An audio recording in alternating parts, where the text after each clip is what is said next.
I'd like to kick off now the afternoon session, the Chicago 4 classification. There's 2 bits to it. This is the first bit. And we've got a couple of double acts coming up. The first is a combination talk between Professor Pandolfino and Professor Rena. I cannot say your name. Yadlapati, yeah? Yes, perfect. Friends and colleagues from many years. John, as you know, is one of the original founders of the Chicago classification, and Rena is the first author of the Chicago 4. And so, without further ado, please, John, if you can start. All right. Well, thank you very much for this honor, kicking this off.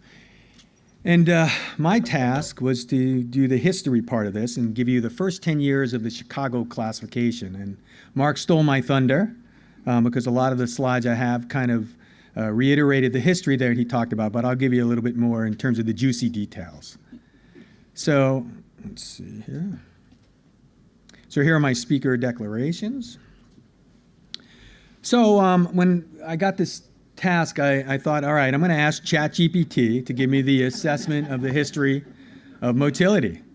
And I found out that esophageal motility, the science of quantifying mechanical function of the esophagus, was initiated by Hugo Kronecker in Germany in 1882.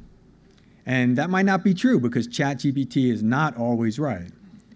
And then, just looking at other things, they quoted Dr. Walter Alvarez in the 1950s as the first person to document utilization of a simple pressure device in the esophagus. And then Dodds and Arndorfer were considered the inventors of high-fidelity manometry in the 1970s. So there can be a lot of debate. I think a lot of people claim credit for this. But I think the one thing that you see, though, is that I think a lot of us don't appreciate the evolution of the technology. There are, in fact, some people who think that conventional manometry just came to be and there was never any evolution. But I mean, it's gone through some changes over the years. There were the water perfused sensors, single sensors with pull-throughs. A lot of the younger people don't remember or even have experienced toiling trying to find the lower esophageal sphincter. And then, of course, there was this whole conversion to solid state. And then, of course, the water perfused sleeve by John Dent, which was a significant improvement in assessing the LES. And then finally, high-resolution manometry with esophageal pressure topography that was introduced really by Ray Klaus in 1991. And it was interesting because right about that time, this was a really nice study done by Mike Vasey's group at the Cleveland Clinic, where they actually looked at the interpreter consistency with conventional manometry. And remember, these are experts. These are world-class esophagologists. And when they actually looked at it, they really didn't agree very well. And the conclusion from that in 2005 was that manometric diagnoses of conditions other than normal or achalasia are variable and of poor variability or inter-observer variability. And given their uncertain clinical implications, we must either redefine them or eliminate them from practice. And this is coming from a very esteemed group. So there were obviously some problems, even though this technology was evolving. And then came this into my life on a personal aspect. Ray Klaus was visiting us in 2003, and I was a tracing person. I toiled over tracing, spent my entire career looking at tracings, and he called me a barbarian because I had a esophageal pressure topography machine, but I never used it. I literally converted back to the tracings because that's what I was comforted by. I was resistant to change, as all human beings are. And really, it wasn't until Ray introduced me to these beautiful pressure topography plots that created a seamless dynamic representation of pressure. And it really married anatomy with peristalsis and motility and mechanics. And when he showed me this, I completely changed, and it was an important directional change in my career where I started to think about the possibilities with this technology. And the Chicago classification, it wasn't new manometry. I mean, we were using high-resolution manometry. We were just converting the data into a different analytic process. And the core of this was really creating a much more accurate measurement system of specific events in the esophagus because you could see things better. And then, of course, there were these beautiful patterns that had some relevance. And it gave us the opportunity to work a little hard about creating a universal language. Now, this comes back to the history, and I think Mark left out a few details. So although the first major version of Chicago classification wasn't until 2009, it really began in Paris in 2007 after Mark and Arjen and I were in a bar. And I will tell you, it wasn't a very classy discussion. We were drunk. And we were like, we're going to do this. We're going to take this over, and we're gonna do what they were doing in Lyon, in Porto, and create a different classification scheme. And like, our mentors were fighting with each other, and there were all these factions. Like there was, oh, I'm in the impedance camp, or I'm in the high resolution manometry camp, and all these people were fighting. And we were kind of tired of it, and we wanted to work together. And really, that was what I thought was the purpose of Chicago classification, is bringing everybody together to work together. And that's what came out of that, and was really inspiring, but really came, and I want to say this again, it started with Ray Klaus, and he doesn't get enough credit for really being the person who brought this technology to what we have come to know and learn and love today. So getting back to this, actually Chicago version 0.5 was actually a paper written by Mark and Arjen Bredenord, where they actually took some of the data from a study we did and really morphed it into a description of this classification. And then, as you heard in San Diego, we all met together in a small group, but a larger group than just the three of us, and came up with version 1.0 in 2009, where we had a lot of other things, like spastic nutcracker. And I will tell you, I still love that term, and I still think it is relevant today, and I will prove that someday. Spasm at that time was still defined by velocity, which we knew was a mistake. And functional obstruction, we knew there was something there, but we didn't know quite what it was. But I think the best part of the classification that we sat on in terms of the foundation were the classification of achalasia and the subtypes. And these were the patterns that came out of that. And I think when you look at this now today, you recognize these patterns. You see them, you're done. You diagnose manometry visually, right? Many times before you even expand the study, you know what the diagnosis is. And that is a leap ahead of where we were with conventional manometry. Because conventional manometry and looking at tracings was a struggle. And believe me, there was no one who loved it more than me at that particular point until I started to cheat on it with high-resolution manometry and APT.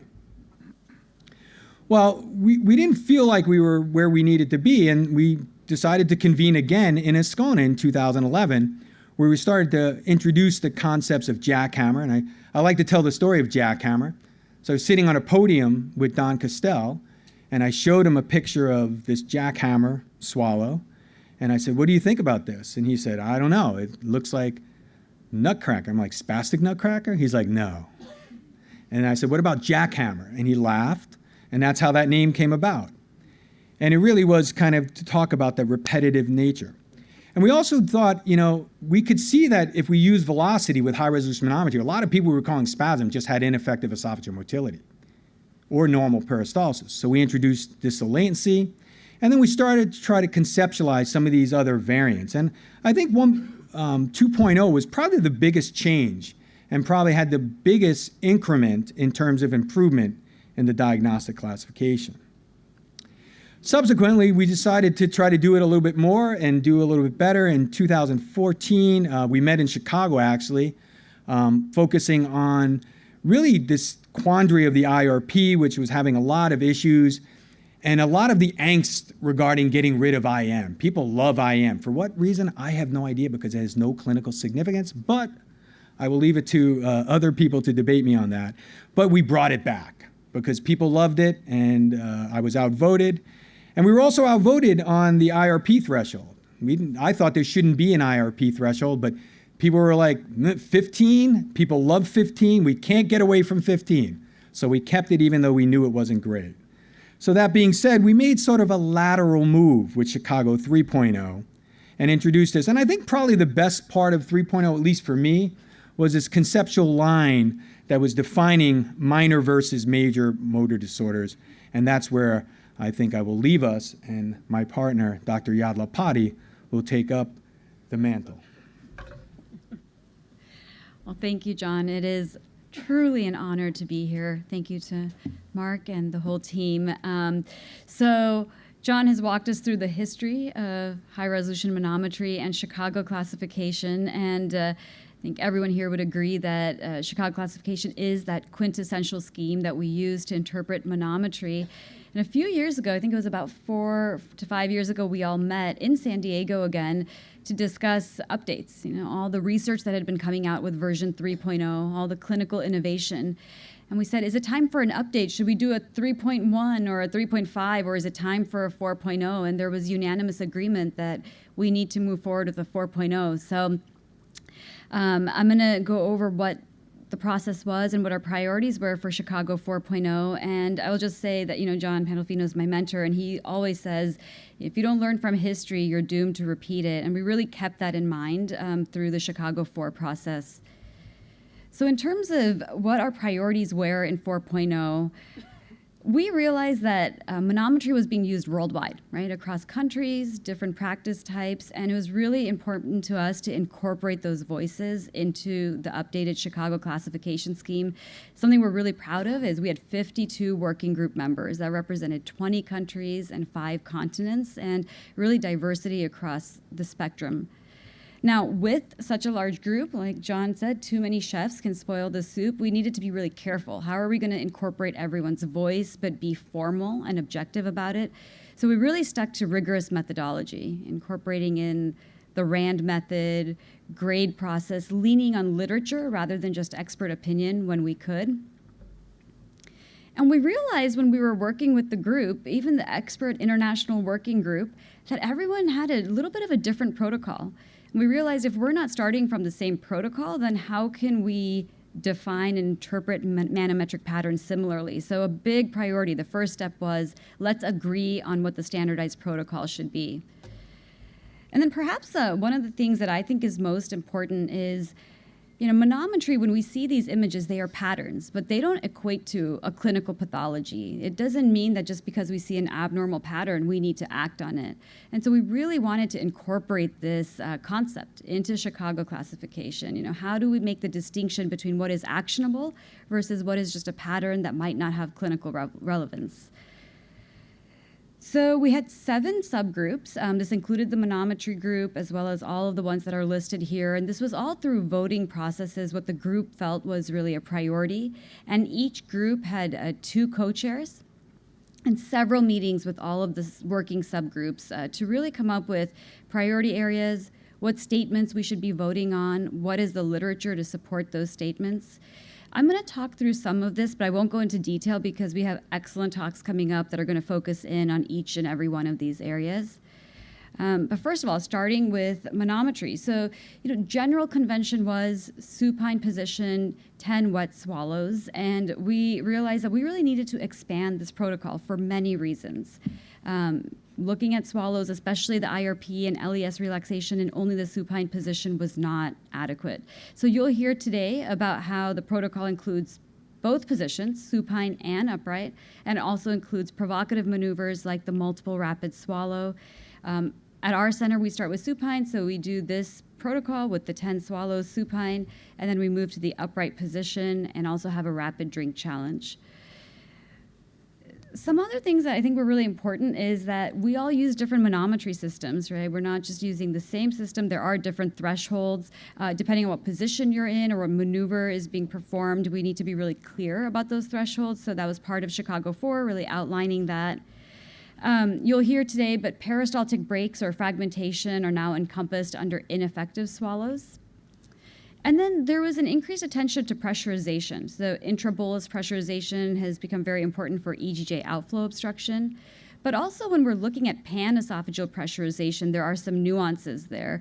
And we're learning more about that. I think that's going to be something that continues to evolve. So I'll just give you the highlights, but again, I don't want to steal anyone's thunder at all. So achalasia, for the most part, stays the same in terms of their definitions. There was emphasis, though, that in type 1 and type 2, there are often patterns that we see on manometry that are inconclusive. Some signs and features are not quite consistent with classic achalasia, so we need to be really thoughtful about those and look to other tests. In type 3, as opioids are being used more, we really wanted to emphasize that opioids can be related to a type 3 pattern and being cognizant of that. perhaps the biggest priority in terms of a diagnostic classification was EGJ outflow. We know that EGJ outflow is being diagnosed in almost up to 30% of cases at some points, oftentimes from artifact, mechanical obstruction, so forth. So the manometric criteria for EGJ outflow obstruction became much more stringent. But we need to think beyond that. So patients have to have the right symptoms that go along with an obstructive process, and diagnostic testing needs to corroborate it, whether it's on FLIP or a barium esophagram with tablet. And I think this has been a really great step forward. There's been a lot of new research that's being published that's really showing the impact of this new classification for EGJ outflow. Ineffective esophageal motility, the diagnosis became more stringent. So more than 70% of the swallows need to be ineffective, or at least 50% failed. And we'll be hearing more about that. And there have been newer studies that are showing that this more stringent criteria is really more associated with reflux pathology and more symptomatic dysphagia. So again, I think another move that the research is really showing was in the right direction. And then finally was the distal esophageal spasm and hypercontractile esophagus. And so for the most part, these manometric definitions have stayed the same. But like EGJ outflow obstruction is the recognition that these are manometric patterns. They don't always equate to a clinical pathology. And oftentimes we're seeing them related to GERD or opiate use. Not all patients with these patterns need a myotomy. And so making that distinction, ensuring that patients have the right symptoms was a big step in 4.0. So some of you may have seen this very simple Chicago 4 classification scheme. Like 3.0, it starts off with that question, is that LES relaxing adequately or not? And if the median IRP is abnormal, then you're considering something on the left side of the screen. Is this a disorder of EGJ outflow? So achalasia or EGJ outflow obstruction. And on the other hand, if the LES appears to be relaxing adequately, we're considering if there is a disorder of peristalsis. So we'll hear about all of this in much more detail.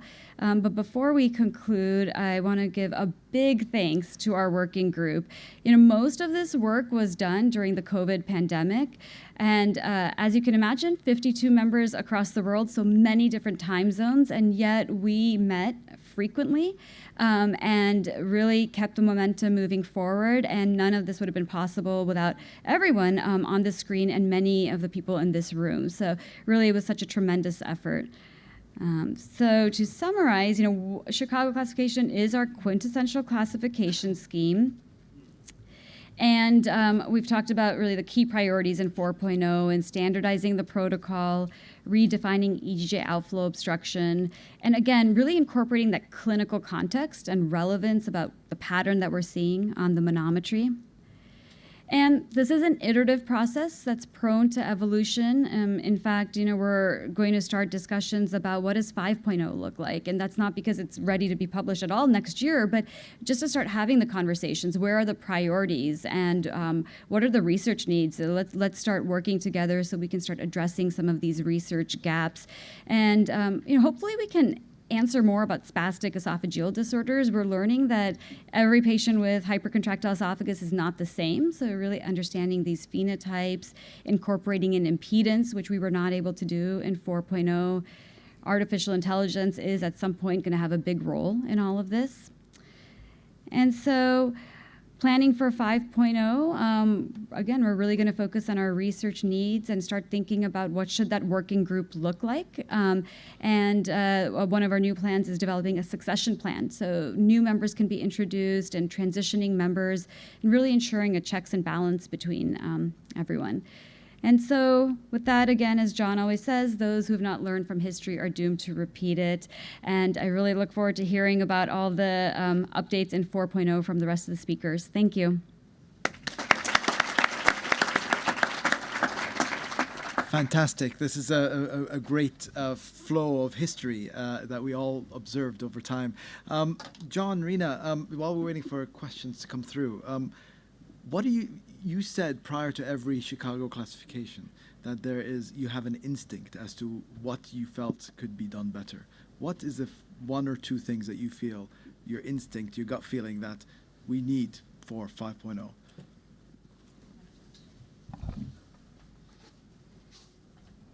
you want to give yours, or you? Oh, sure. I'll go before, John probably has all the right answers. So, yeah. Okay, so one, EGJ outflow obstruction. I think we made a huge step forward in reducing misdiagnosis, but, it's complex. And what does EGJ outflow obstruction even mean when we see it? I think there's a lot more that we can do with that. And similarly, the same thing with spasm and hypercontractile esophagus. These are nebulous conditions, and I think we can do a better job phenotyping them so we really understand what that management needs to be. Took my two answers, but I'll go a little bit further. I think certainly I think impedance needs to come into this. I think there's just so much information that you glean from impedance with the new analysis that we are able to perform, whether it's the different types of AIM, distension plots, 4D manometry. I think there's a lot of opportunity there. The second thing that I think we need to do is I think we need to appreciate what I call the metadata of the swallows or the introns of the manometry, where we need to start looking beyond numbers and really into what's going on in between the swallows, and then even what's going on during the contraction. The morphology of the contraction, a DCI just gives you a quantitative number. But there's a lot of other stuff going on during that contraction that I think we neglect to really, at least in my mind, present to people when we look at Chicago 4.0 and all those Chicago iterations. There was this thought that we would have a little bit more focus on morphology, but we literally went backwards and really hunkered down on DCI, which I think was a mistake. So these are 4 things. I mean, I can give you another 10. Technology is going to evolve, and we have to evolve with it. I think the worst thing you can do is put your head in the sand when new technologies are coming along and not engage them at least. I'm not saying embrace them, but at least engage them, and see what they're about and see whether or not you think this can improve things. And that's where I hope, we go with 5.0. Thank you, Professor. Are you thinking in included the postoperative patients in Chicago 5.0 or not? Like post-Heller, anti-reflux surgery? Yeah, that's a fantastic question, because Chicago classification was developed not for patients that have had foregut surgery or alterations, but there has been another initiative that has been co-chaired by Renato Salvador, and that has been specifically looking at what is the role of manometry and how do we classify manometry in postoperative patients, including after fundoplication and anti-reflux surgery and bariatrics. A question over there.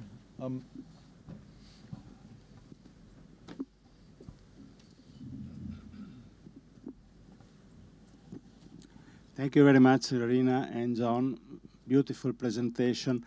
The problem is we here are all dedicated people. So to change from Chicago 2 to 3 and 4 is quite easy. But I'm talking about the general gastroenterologists in the country, and to have such a changing, sometimes also important, for example, 4 to before 3. So all these new version of the classification can be a bit confusing of the people, also because studies performed with Chicago 3 or Chicago 4 are not more, I mean, they could be not so sufficient for draw any conclusion if we change again the solution, especially as far as the peristalsis and the esophageal gastro-junction obstruction. So every 2 or 3 years, I think is too much for the general practitioner or the general gastroenterologist, not for us. Yeah, I have to say that I'm not too concerned with the general gastroenterologist. So, I mean, and I think that, we do this because we want to move forward, and I'm not going to hold back so that I can let people who are behind me catch up, to be quite honest. And I think that, when we look at this, eventually, in terms of research, if you look at how this has been built up, you can still, there's relevant studies that have been done with 3.0 that can be applied to 4.0. It's a building block, right? And I will tell you that, despite the fact that 3.0 only had 10 supine swallows, I think many of us were doing studies on multiple rapid swallows, different provocative tests. So this should in no way be a hindrance to anyone in this room. And, we'll let the general practitioners catch up. But, to be quite honest, that's never been my interest. So I think that this is, something that we as motility experts are continuing to push the envelope. And yeah, they'll catch up. Maybe they'll be 1 or 2 far behind, but I'd rather have them do that than be 10 or 15 years behind because it's too much. So that's my opinion. You can, disagree with me, and, you can teach people, other systems, and that's fine. I think though, but for what we want to do is we want to evolve, and we want to evolve in parallel with technology. Osvaldo? Yeah, Osvaldo Borrelli. I'm pediatric gastroenterologist again, okay. Maybe I'm a voice now. You guys should have a classification. I think we should come with you doing our Rena, because I think around the world we are lucky. For instance, in London we are 5 neurogastroenterology and motility consultants, but around the world a lot of adult physicians are performing esophageal manometry in children. And so we have a session later on, and one of my colleagues is going to show some data in children.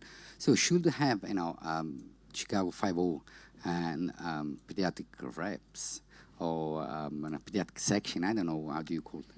No, well, I think you can adapt that. I mean, there's certainly definitely differences, right? Depending on how long the esophagus is, that's going to affect DCI and distal latency calculations. So I think as long as you take the same attitude and approach and are able to develop normative data, which I know is hard in children, and I don't discount that difficulty, but then, it should ride along completely in parallel with Chicago, and you can call it something else if you want. It doesn't matter to me. I mean, it's not about naming stuff. I think it's more about being inclusive in that respect with our pediatric colleagues. So I know there's been studies to look at, how does the DCI change depending on age and length of the esophagus and distal latency. And I think that's important because you can't use the same exact numbers. So I would tell you, don't use Chicago with pediatrics because it may not apply based on the age of the child. And I think you have a lot of opportunity to develop new criteria based on those data values. One last quick question is over there. You've got the microphone, don't you? Yeah. Yep. Thank you. I think it was a wonderful talk. Do you think that a pre-op GERD falls in this category, or does that need something different given pressure of the LES, hernias, that type of thing that's not factored yet in a Chicago classification as much? Yeah. Again, Chicago classification is really looking at that patient with dysphagia for the motor evaluation for non-obstructive dysphagia, but the Padova classification that is going to be coming out is also reviewing how we look at manometry pre-op, both bariatric and anti-reflux, and really focusing in again on that EGJ and some of the nuances that you brought up, because they're very relevant. And manometry at this point is not a diagnostic tool for GERD, but all of our patients get it prior to surgery, and there's a lot of important information we can glean from it. So I would just add one comment. I really want to commend the team that has been working on that initiative, because I think there's another thing that we need to think about in terms of motility. There's a difference between a primary motor abnormality and an abnormal motor response to anatomy and mechanics, right? And that's something that's very hard to distinguish. And hopefully through this iteration or these multiple iterations, through what Renato and Rena have been trying to do, we will start to see this ability to define whether something is truly an abnormal motor response as opposed to a primary motor abnormality. And there is a difference there. And, we see these patients being treated for achalasia that have a surgery and a mechanical problem for that. And that's ridiculous. But that's what we see, and I get these patients referred to me all the time. So it's really nice to see that evolution and moving that into the preoperative and post-surgical evaluation of those patients, because this was something that was really needed. Because Chicago didn't apply to this at all. Well, thank you very much, John and Rena. Great session. I would like to move on to the next session, and this is also a dual session. The the Chicago Classification for High-Resolution Esophageal Manometry Protocol, and this time in clinical practice, with Dr. Claudia Defilippi and Dr. Albis Hani.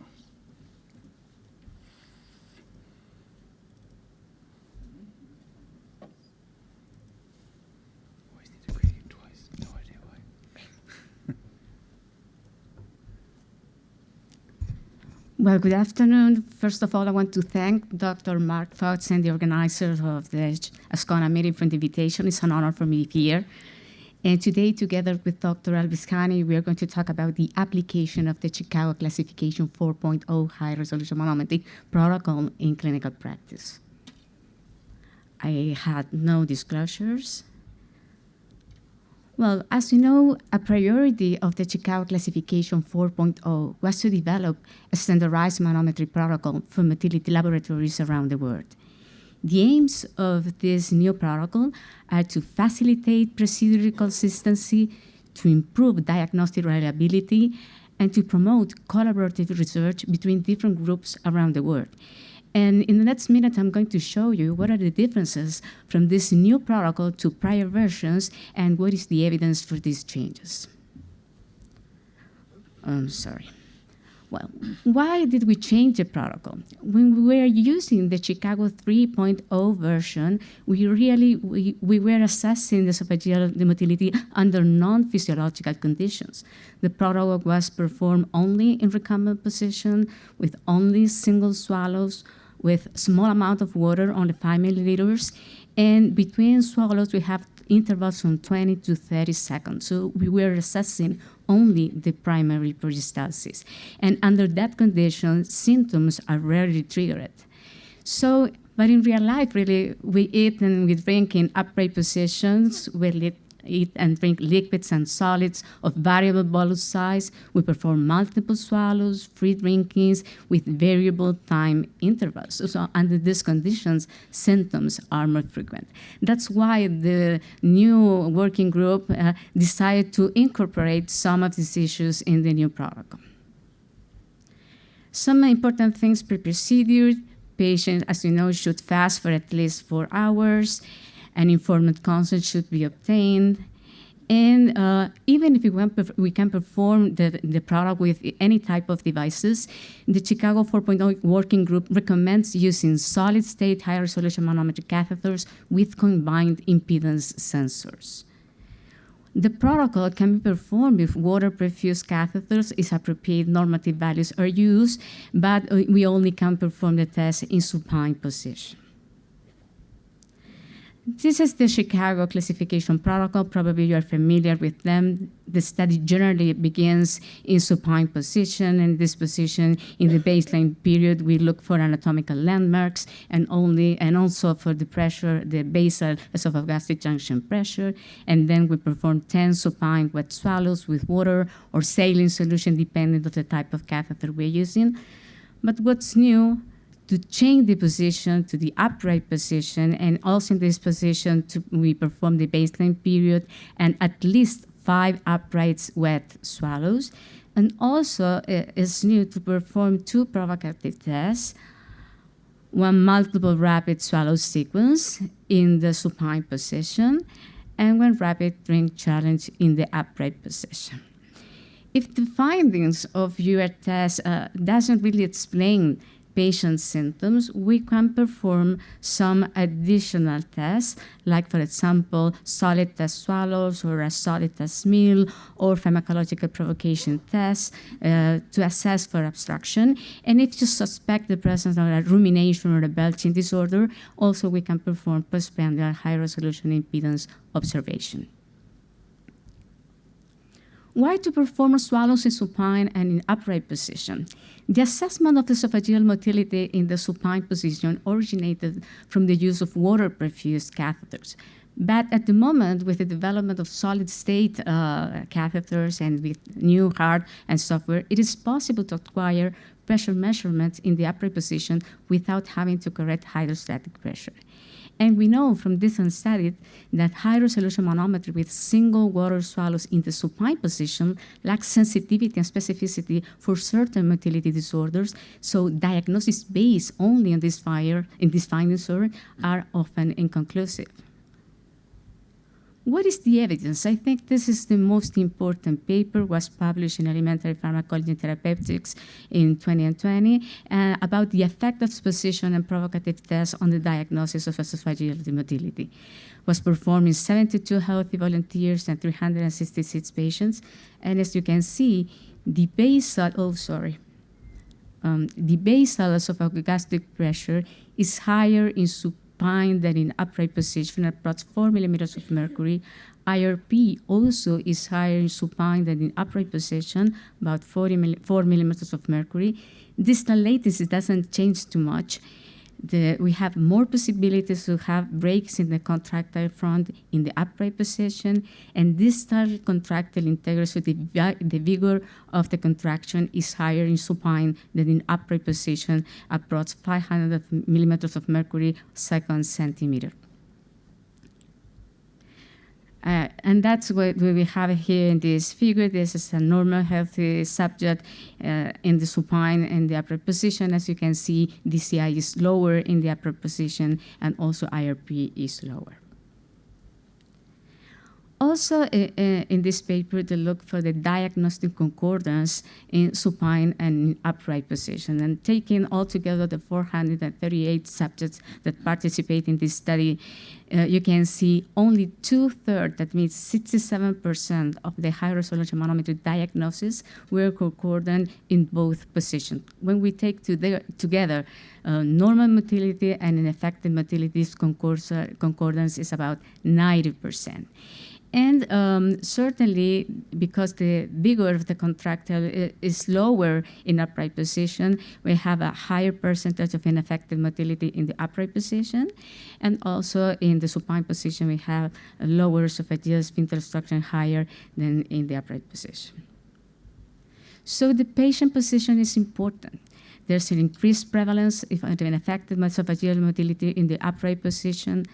33% of normal high-resolution manometers in supine position have an ineffective esophageal motility in the upright position, and 13% of ineffective esophageal motility in the supine position have an absent contractibility in the upright position. There's a good concordance in major motility disorders, and also esophagogastric junction outflow obstruction is more frequent in the supine than in the upright position.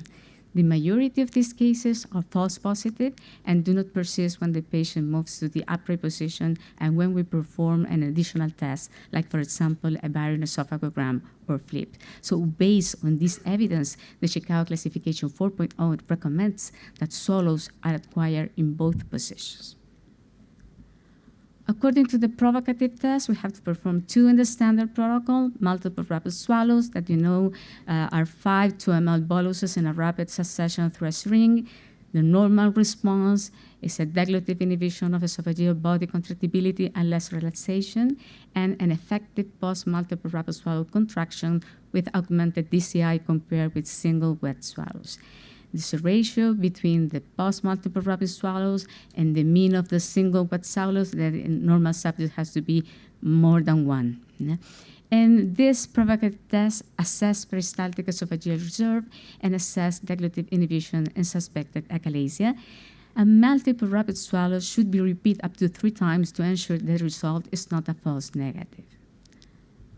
What is the evidence? There are few papers about it, but I think this is the most important one of Shaker, that they study this ratio of multiple rapid swallow responses in normal control and in patients after GERD surgery. And as you can see, in normal control, this DCA ratio was over 1 in 78% of subjects.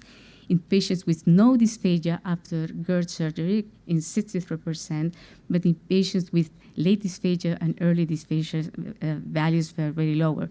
So multiple rapid swallows really reflect esophageal body peristaltic reserve. The other provocative test is rapid drinking challenge. The aim of this test is to reproduce typical drinking behavior. The patient has to perform a free drinking of 100 or 200 ml water by continuous sequential swallows. The normal response is a dilative inhibition of the esophageal body with complete relaxation and opening of the lower esophageal sphincter, and the IRP in this rapid drink challenge has to be lower than 8 millimeters of mercury. This test increases diagnostic sensitivity for functional and structural obstruction at the esophageal junction, increases diagnostic sensitivity for achalasia and esophageal junction outflow obstruction, and the occurrence of symptoms during this test demonstrate the clinical relevance of these findings. Finally, just to mention that the protocol is flexible. The Chicago 4.0 protocol can be commenced in either position, and the most important thing is it's essential that the protocol acquires sufficient information to provide a conclusive diagnosis that explains patient symptoms and guide appropriate management. This is the standard protocol, and now I'm going to leave Dr. Albis, who's going to talk about supplementary tests. Thank you very much for your attention.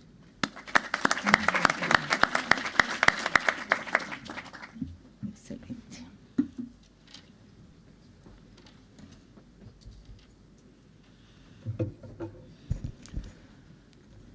Good afternoon. Thank you all.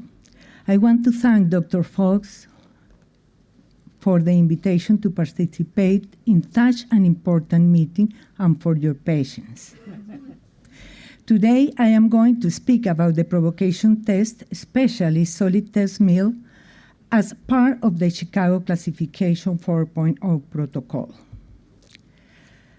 First of all, the definition of normality is critical for any classification system after manometric criteria have been defined.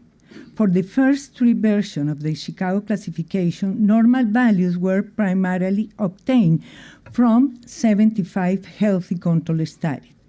Version 4.0 had expanded the database to 469 healthy controls acquired from 15 countries across 4 continents using the 3 available commercial high-resolution manometry. 3/4 had a normal high-resolution manometry pattern and none had achalasia. IM was the most frequent diagnosis in 15.1% of the cases, followed by EGJ-0, which presented in 5.3% of the cases. The supine position reduced the portion with IM to 5.9%, and the upright position, the reduced EGJ-0 to 1.1%. Hypercontractile esophagus changed because the DCI was 5,000, today is 8,000. Here you can see two representative cases that show the impact of including a solid test meal in high-resolution manometry. The upper panel, A, normal esophageal contractility and EGJ function with single wet swallows, and the B, in the same patient, EGJ-0 with IRP of 30 millimeters of mercury during solid test meal. Typical symptoms of dysphagia were associated with compartmentalized pressurization and increased IRP. The lower panel, C, shows ineffective or hypotensive esophageal motility with single wet swallows. D, in the same patient, essentially normal esophageal motility with effective clearance during solid test meal, indicated preserved physiological reserves. Symptoms didn't occur during the high-resolution manometry study. In his paper, Dr. Katz made some comments about the articles by Dr. Ann and Dr. Holstein, where they made solid test meal a reality in their centers, using rice or pasty meals, and he concluded, first, that upright solid test meal increases the detection of major motility disorders, and the solid test meal better defines the minor disorders of ineffective motility.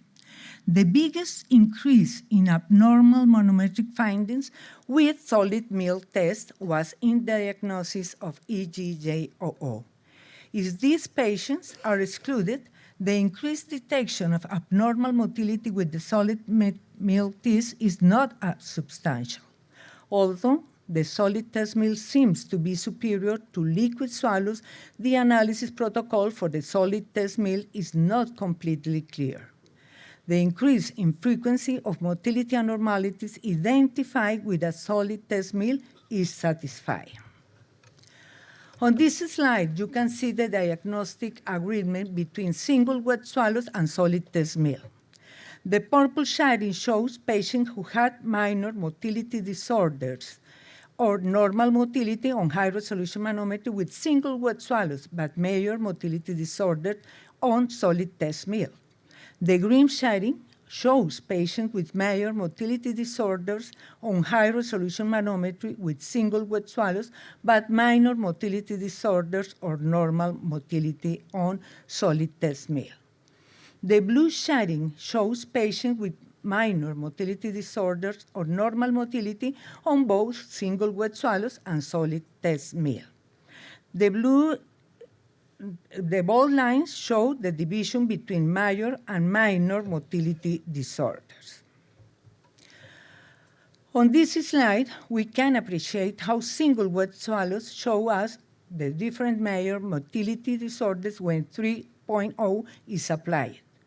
When you use single wet swallows, achalasia doesn't change, but some of the other diagnoses change. For example, e.g., JOO increase, SPAM and jackhammer increase, IM reduce, and normal diagnosis reduced too. Here we can see an example of the result of high-resolution manometry provocative tests. As you can see, obstructive, spastic, and or hypercontractile swallows were rare in healthy volunteers. Less than 1% and pathological esophageal motility was reproduced when patients consumed meals.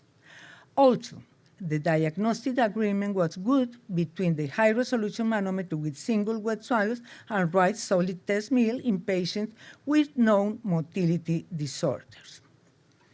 This image from a paper by Dr. Sweis shows us how all healthy volunteers and patients tolerated the procedure well and were able to complete the water swallows, test meal, and observation period in upright position within 30 minutes. Spontaneous reports of esophageal symptoms didn't occur during water swallows, even in the presence of esophageal dysmotility. In contrast, 67% of patients reported symptoms during the test meal, and 75% of these events were related to esophageal dysfunction. His study showed that the high-resolution manometer facilitates the analysis of the relative complex pressure data that occur during drinking and eating, and can document the association of esophageal dysmotility, dysfunction, and symptoms during and after a standardized test meal. The aim of Dr. Weiss' study was to develop a methodology to assess esophageal motor and sensory function during normal drinking and eating. These two studies show us that the standard high-resolution manometers are similar between asymptomatic patients and patients with postoperative dysphagia. Additional tests like solid swallows and multiple wet swallows can demonstrate a physiological difference in symptomatic patients. Postoperative reflux symptoms can frequently be due to hypersensitive esophagus and functional heartburn. In conclusion, the addition of a solid test meal to water swallows in high-resolution manometry studies increases sensitivity for clinically relevant esophageal dysfunction in patients with symptoms after anti-reflux surgery. On this slide, we can see the added value of provocative tests in EGJOO. 5 mm swallows all demonstrate normal peristalsis and no abnormal pressurization. However, provocative tests demonstrate the following. In A, esophageal body pressurization during rapid drink challenge.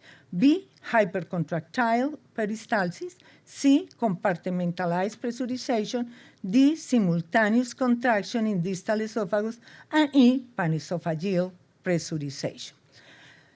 The conclusion of this study by Dr. Sanagapalli are provocative testing can differentiate EGJ-OO cases that respond to therapy from those that remit spontaneously with a high degree of diagnostic accuracy.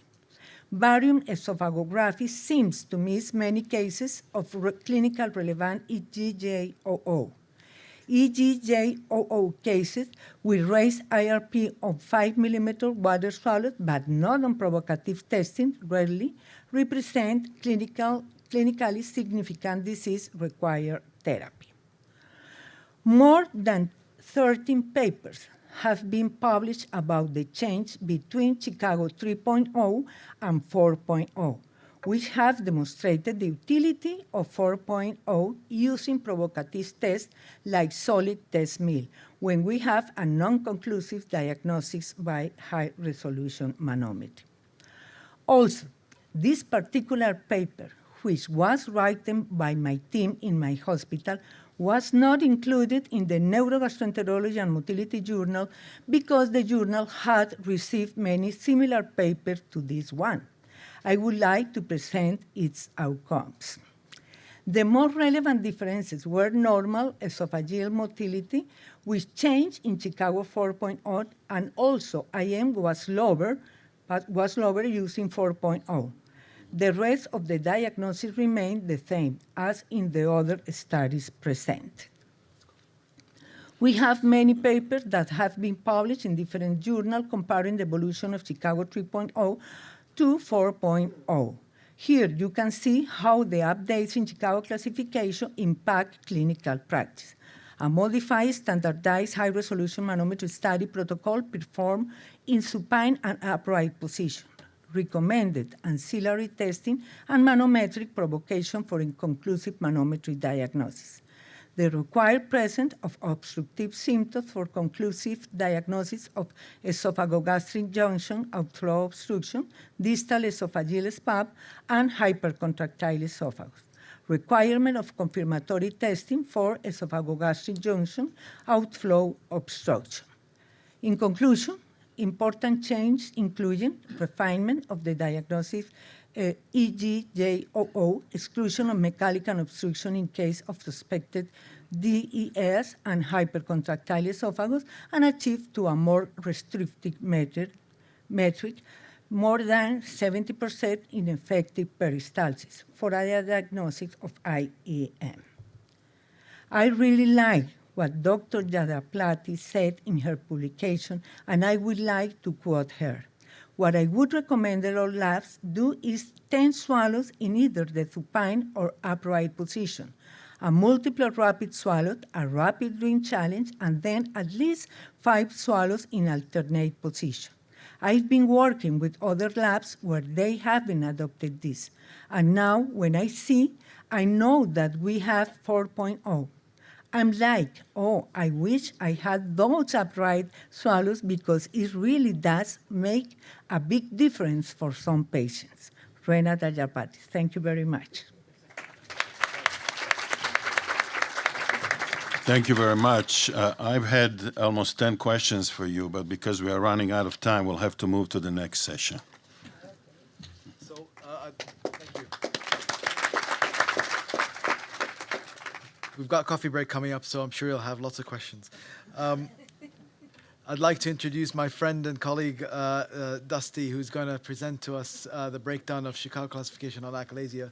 As you all know, Dusty on with regards to his endoflip panometry work, and I'm sure he'll present some of that here today as well. Thank you. All right. Well, thank you very much, Rami, and really, I mean, thank you so much to Mark and the planning committees, and really all the people who worked to help organize this fantastic meeting. I mean, congratulations to everybody as well. It really is an honor to be here, and I'm very pleased for this opportunity. So, all right. So, yeah, so I was asked to talk about the high-resolution impedance manometry to diagnose achalasia. A couple of disclosures. But first, just thinking about achalasia and some of these fundamentals here. So first off, achalasia is a primary esophageal motility disorder that is really characterized by impaired relaxation of the lower esophageal sphincter and absent esophageal peristalsis. These result in the functional consequences of esophageal outflow obstruction and esophageal retention, which provide the clinical manifestations that we're used to with dysphagia, bland regurgitation, chest pain, and then often even malnutrition and weight loss. And obviously everybody in this room is very familiar with this condition because it probably is, arguably, the most important thing we do when we do an esophageal motility evaluation is we have to adequately and appropriately identify achalasia, but often even more importantly, identify when it is not achalasia, because the treatments here for achalasia are very effective, but they're invasive and they're irreversible. And so kind of finding the right places, the right patients to use them on is really important.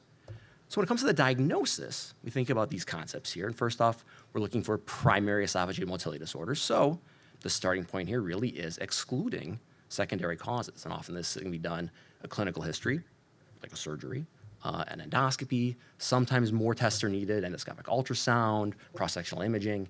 And then our kind of a traditional approach here has been certainly to define and diagnose achalasia using esophageal manometry.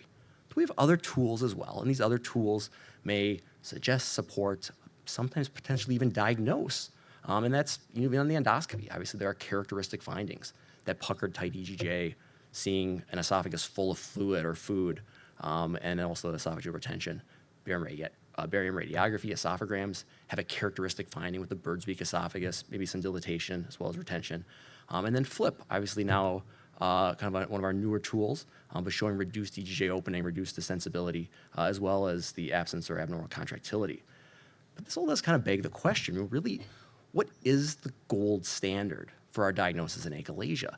And this is definitely something to think about as we look at some of these other tests and tools, and particularly when we grade the performance of some of these tools, is what is it graded against? Really, what is the gold standard?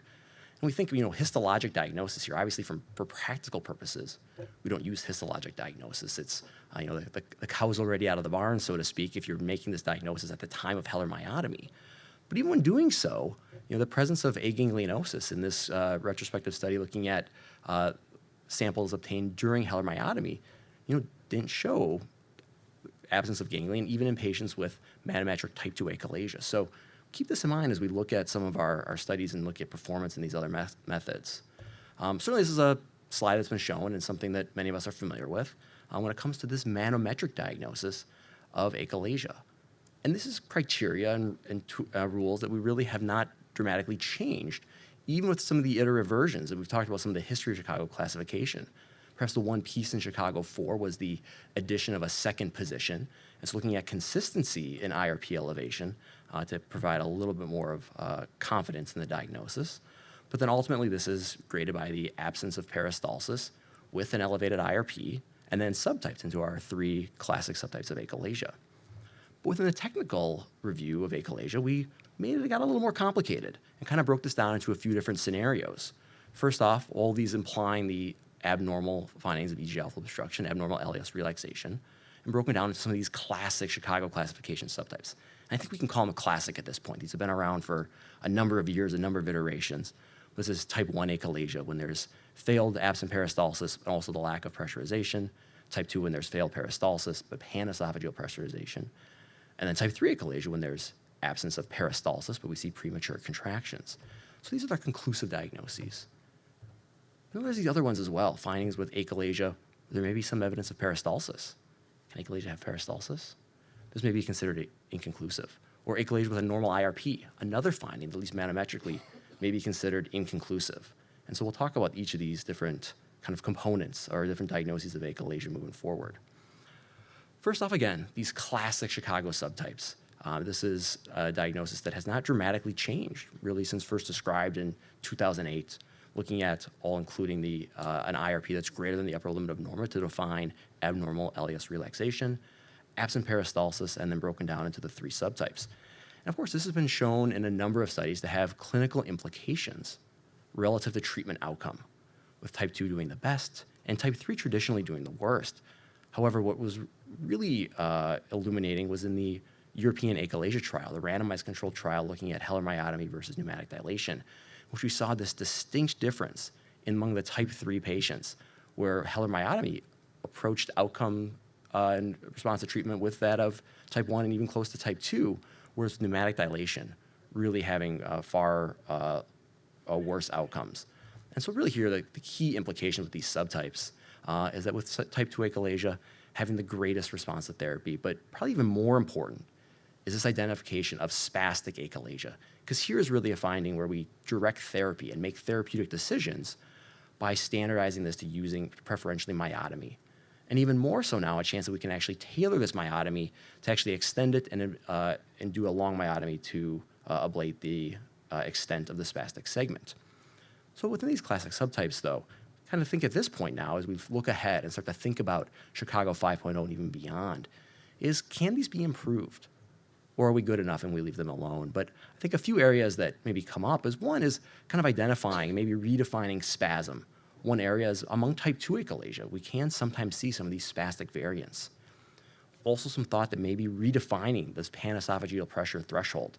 Really right now there's some prognostic implication in identifying type 1 versus type 2 achalasia, but there really are not treatment ramifications when it comes to that. And you wonder if there maybe is some utility in redefining that to increase the clinical relevance of that distinction. And then finally, type 3 achalasia, that does seem to be a bit of a heterogeneous mixture of patients, and if there may be some need or some improvement to subtype type 3 achalasia.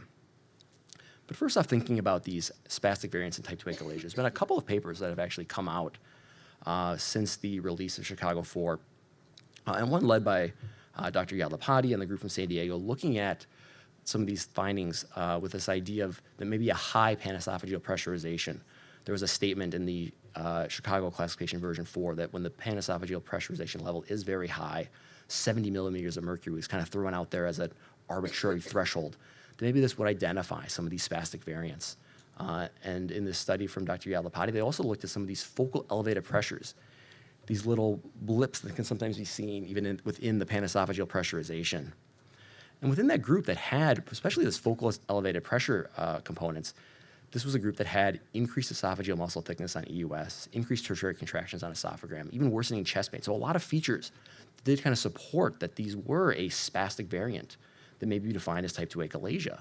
And they looked at treatment outcomes in this group, small numbers at this point, but they actually had treatment success in 3 out of 4 patients who were all treated with an extended or a long POEM, really tailored to help ablate the spastic segment. We did another study actually in accord with this, looking at similar findings here using high panesophageal pressurization and also incorporating FLIP and looking at spastic reactive patterns here again, all in type 2 achalasia patients, at least defined by that classic definition per the Chicago classification. And we used the outcome in this study looking at manometry performed after achalasia therapy to find patients who actually had spasm that was maybe uncovered or at least detected during that post-treatment manometry. And we did see that both of these findings, the high panesophageal pressurization as well as these spastic features on FLIP, increased these rates of spasm seen on this post-manometry. However, one thing that also was interesting here is that actually when we looked at the other outcome measures, retention on time esophagram, even Eckhart score, symptomatic outcomes, it actually wasn't different in patients who had spasm compared with those who did not. So it kind of raises this question maybe as to what the relevance of this detection may mean. And I think where it really comes into play is identifying, type 3 achalasia or even just the global spastic achalasia is, do we need to do a long POEM in all of these patients? Is this really going to benefit these patients universally? And we think about some of the outcome data here from a couple of recent randomized controlled trials. First off, in the European achalasia trial, this was Heller myotomy, so a standard length myotomy, but yet even here we saw this major improvement in type 3 achalasia compared with pneumatic dilation. And then even in the randomized controlled trial led by Werner et al. That randomized patients from Heller myotomy or tailored POEM, in this case, there was not actually a dramatic difference in the improvement in type 3 achalasia in that group. And granted, numbers are very small, certainly not powered to that standpoint. This is only 21 type 3 achalasia patients, but also a potential gain of about 5% looking at outcomes, but with a very large confidence interval. I think this kind of begs the question now of, this heterogeneity that we see in type 3 achalasia, and if there may be an opportunity here to look at type 3 achalasia, and even thinking here, these all patients, at least that may be considered spastic achalasia. This one's on the bottom here. Is this type 2 achalasia? Is this type 3. But there may be an opportunity here to actually improve our prediction and really to help tailor therapy here. Because maybe the answer is not long POEM for all, but instead more of a tailored approach. And especially now as we think about, it's more than just the standard myotomy length, but we have long POEM. We can extend it in a very precise manner, but also with short POEM and even shorter myotomies that are very focused at the LES. This may provide us an opportunity to really tailor and personalize treatment. Because some of these considerations that we think about with tailored treatment are kind of a couple of different things. One being this idea of a blown out myotomy. Now, this is a finding that we see, this BOM, is a pseudodiverticulum that occurs at a myotomy site. It is something that is observed in Heller myotomy and POEM, but not in pneumatic dilation. And when we looked at this is something that actually is associated with poor outcomes, both with retention and symptoms. And other associated features here were degrees of EGJ outflow obstruction, but also greater myotomy length and proximal contraction. So there's a bit of a balance here. Striking out myotomy may need to be long enough to ablate clinically relevant proximal contraction, but also with that increased length of myotomy that may actually carry greater length, greater risk of blown out myotomy. And the other thing to consider with long myotomy here is the idea of peristalsis after LES treatment in achalasia. And a number of studies have looked at this, and we do see that on manometry performed after LES therapy, that peristalsis can occur. Study from Sabine here, looking at that this may occur in definitely the majority of patients, or half of patients with type 1 or type 2 achalasia actually will have peristalsis on manometry after treatment. And so by extending myotomy, we may actually be disrupting some components of function. In a study that we recently showed at DDW, we saw that within this group of non-spastic achalasia patients, none of these patients had extended POEM, but that peristalsis at this point of follow-up after treatment really was associated with improvement in objective emptying using time-varying esophagram. So all these factors that we need to balance when we really are thinking about tailoring treatment in achalasia. And I think that that's the goal here, is to really tailor treatment to do what we can to optimize outcomes. All right, but if we move beyond our classic definitions of achalasia, now think about some of these other factors with inconclusive diagnoses on manometry. First off, with this idea of achalasia with normal IRP. Conceptually, obviously, achalasia, we're trying to identify abnormal relaxation of the LES. And I think when we say with achalasia with normal IRP, more often we're not saying this is achalasia with normal LES relaxation. I think this instead is kind of more representing some of the potential flaws or limitations in the IRP as of a value. So if you look at other metrics that have been described using manometric and done with manometric diagnosis of achalasia, nadir LES pressure, percent LES relaxation, these were also metrics that had limitations, and the IRP does seem to perform better, but in and of itself is not a perfect measure, and there's more than just LES relaxation being measured with the IRP. Factors like intrabolus pressure, anatomic factors in particular that can generate some degree of pressure artifact. So if we think about other ways to improve this, is it going to be the IRP with other provocative maneuvers, solid test swallow, rapid drink challenge? The IRP sometimes does have some of its inherent flaws, and there's other features that we need to pull in here. Other impedance metrics, bolus flow time is one that's been proposed that may have a role. But also there are other features that we can glean from impedance manometry. One being panesophageal pressurization, often a marker of obstruction. This can be generated often on small volume test swallows, but also maybe more so, maybe more relevant within the rapid drink challenge or solid test meals. Increased intrabolus pressure, and even using an impedance metric after the rapid drink challenge or impedance bolus height is a measure that can help us actually objectify retention on barium esophagram, or at least is well correlated with that. And so we think about some of these additional maneuvers, and we've obviously in the recent talks leading up here talked about the rapid drink challenge, standardized test meal, and this can help identify patients with achalasia. Elevation in IRP, panesophageal pressurization, maybe even some role to facilitate reproduction of symptoms. And nice work, a couple studies here from Mark and his team, but also from a number of other centers that have shown the utility of these to identify achalasia. 2 studies as well here. First, identifying the rapid drink challenge. Very, very good sensitivity and specificity. Again, here reference standard being those identified using single swallow meals, or liquid swallows. And then even a figure that's already been shown today, but looking at least the utility of the solid meal to identify achalasia. And here, change of diagnosis in about 5 out of 750 patients. So a role here potentially to identify achalasia, but maybe of relatively low yield in a large group. But when it comes down to an individual level, identifying appropriate treatment, that can be very meaningful. Thinking about some other tools here, again, this panesophageal pressurization. That in and of itself is a finding that is very predictive of achalasia. And even looking back to a study that we did prior to Chicago 2 or 3 around the time, 2012, but looking here at this time, that even just looking at this in a classification and regression tree model, that when the peristalsis was abnormal and there was panesophageal pressurization, just these findings alone were often enough to increase the sensitivity for identifying type 2 achalasia. And this was independent of IRP. So it was really supporting the importance of panesophageal pressurization. But also wanted to at least touch on some of these other newer metrics and some of these impedance metrics that may have a role in identifying abnormal EGJ function. One being the bolus flow time. This is a metric that actually incorporates the presence of bolus defined by impedance, but also looking at pressure gradients here to try to find a flow permissive gradient such that the pressure within the esophageal body exceeds the pressure at the crural diaphragm, the LES, or the stomach to actually induce bolus flow. In a normal control, you typically will see a value of about 2 to 4 seconds for normal bolus flow time. Then other tools, even this idea of 4-dimensional or 4D manometry. It's not really 4-dimensional. I know there was some confusion about that, but kind of a play on just getting a lot of information by incorporating impedance to look at retention, to look at pressurization, and even identifying the presence of bolus to help improve the identification of intrabolus pressure. But another component within this technique is that it uses the inverse impedance to actually look at some of the dimensions within the esophagus, in particular at the EGJ. And so by looking at this diameter pressure relationship, this actually can associate and correlate with distensibility. And I can show here a couple of examples. I have a couple patients here to show how these may come into play. And the one on the top here is a patient with classic type 2 achalasia, whereas below was one of these patients that actually had scleroderma, but had a manometry that was kind of one of these equivocal, maybe normal IRP manometry findings, and even had an abnormal esophagram with a 11 centimeter column at 5 centimeters. If you look closely at the EGJ, it's not beaked, but so certainly in the scleroderma population, not really think this is achalasia.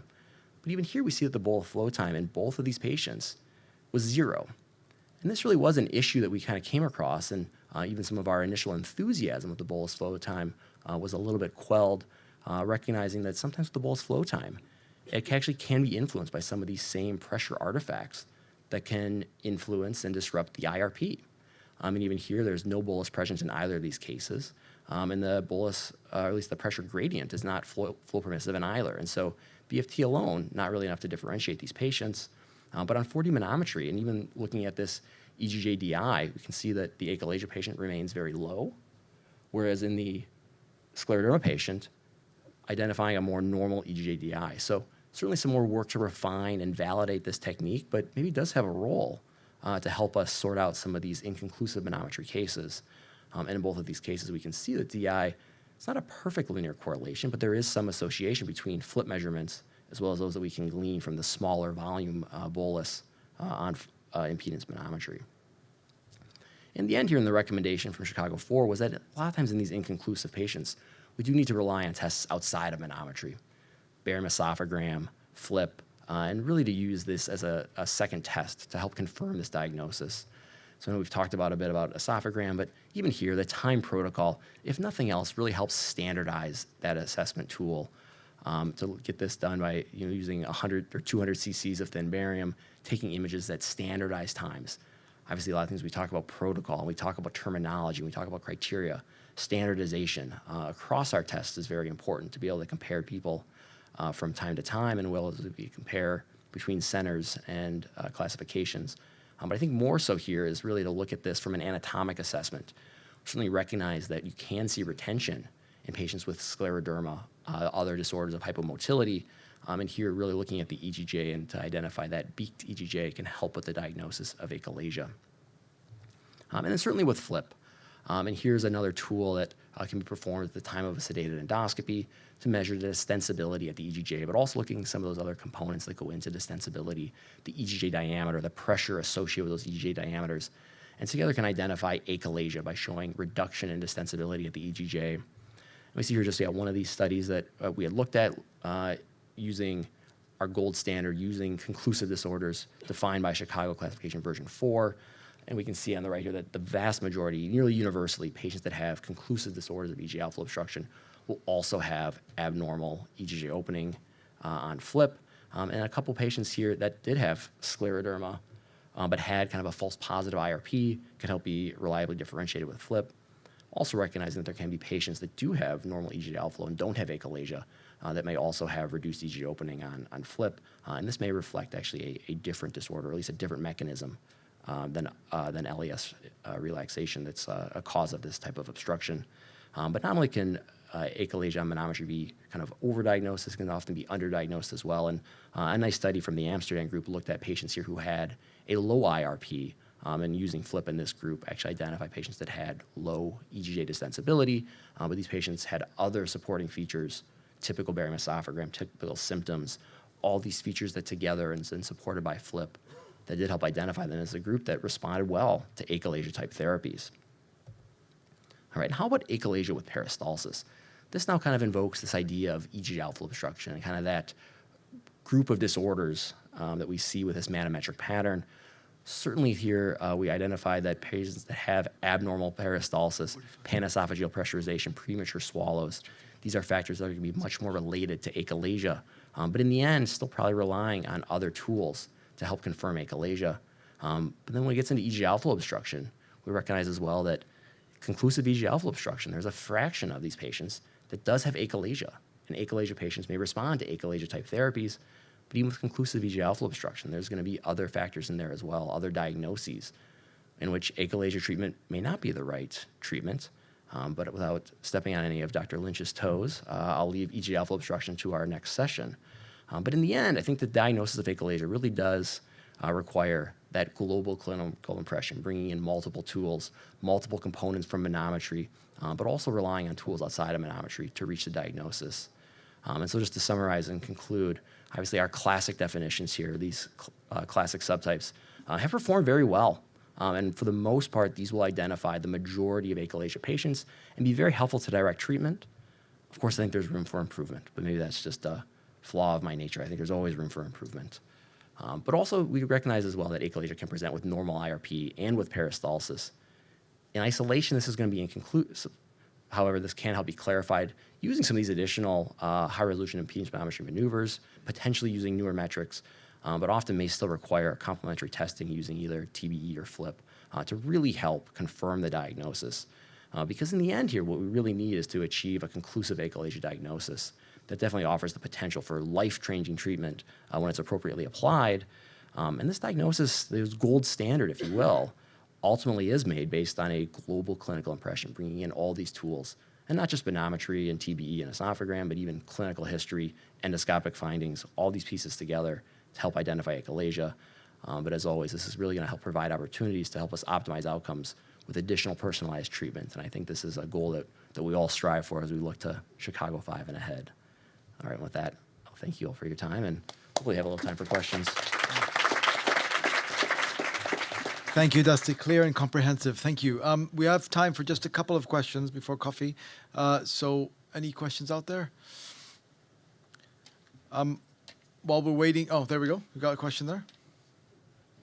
If you're not sure that it's achalasia, wait, please wait, because otherwise people can't hear. Yeah, Jan Borovica, Switzerland. If you're not sure if it's achalasia and you have the trouble between diffuse esophageal spasms and achalasia type 3, why don't you just go for spasms without achalasia if you're not sure that it is achalasia? Yeah, I think that brings up a great idea, is that even just in how we approach the treatment. And I think that especially when there is some an inconclusiveness in the diagnosis, that starting with conservative treatment measures, trying smooth muscle relaxants as an initial therapy, sometimes even trying botulinum toxin injection can definitely be a non-permanent and non-irreversible treatment that definitely has a role in patients in who you cannot identify a conclusive diagnosis. But I think that also in those scenarios that, using some of the other tools, using some of the other features that we talked about here could maybe help, expedite that treatment pathway. But absolutely, I think that definitely a role for more conservative treatment measures is when you don't have a conclusive and confident diagnosis. Another question there. Thank you, Helen Schaffelberger, Switzerland. I think we need a functional mapping associated with disease progression. And I have the personal experience, or I think that patients with a classical functional obstructive disorder, esophageal obstructive disorders, they can be extremely stable. So if they have a moderate dysphagia, they tell me they had the precise dysphagia 10 or 20 years ago. Can you comment on that? Yeah, I think in the end, you're treating an individual, and so it's always that kind of that eye of the beholder. And yeah, people who are progressing, I mean, it's often important to look at those for objective progression as well. And I think that is a role in particular that time-bearing esophagram serves a really, really great tool.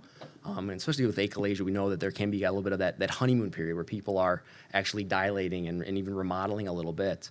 And you always kind of worry, especially with looking at symptoms alone, that you may be missing some of that degree of dysfunction. And that is where I do rely on esophagram to show patients who maybe you can sit back and watch, maybe who you can wait a little bit longer, or people who really do need treatment at that point. But in the end, if it's kind of a question of whether or not to treat now versus wait, it relies on the patient's symptom burden, their degree of misery, but also some of those objective measures as well. Thank you so much, Dusty. That's All great. right. Great. Thanks so much. So coffee break now for... Coffee break now. We're pretty good on time, so we'll meet back here at 3:45. Thank you very much.